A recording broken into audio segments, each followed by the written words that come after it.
आपल्या पेडोळामध्ये असलेलं श्री महालक्ष्मी मंदिरात जायचं होतं. लय दिवसापासून ठरवलं होतं पण काही जमलंच नाही. मग आज ठरवलं की एकटंच जाऊन येऊया. आणि असं म्हणतात की एकटं फिरल्यामुळं आणि स्वतःसोबत टाइम स्पेंड केल्यामुळं सगळ्या प्रश्नांची उत्तर मिळतात. मग काय निघालो की सगळ्या प्रश्नांची उत्तर हुडकाय. आणि जरा पुढे गेल्यावर अचानक लक्षात आलं की आज संकट चतुर्थी आहे आणि आपण जिकडे निघालोय त्याच रस्त्यावर गणपती बाप्पाचं मंदिर लागतंय. म्हणलं दर्शन घेऊन जाऊया.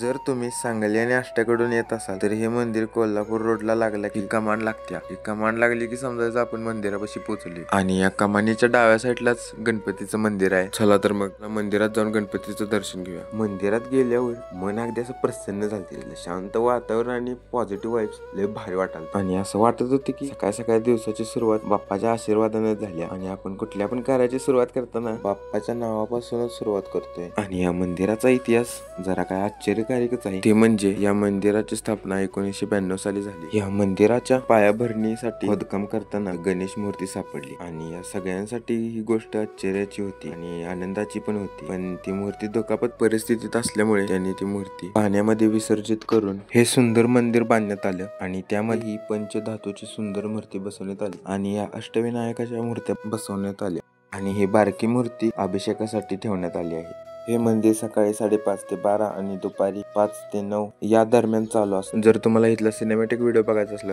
तर कमेंट करा सिनेमॅटिक.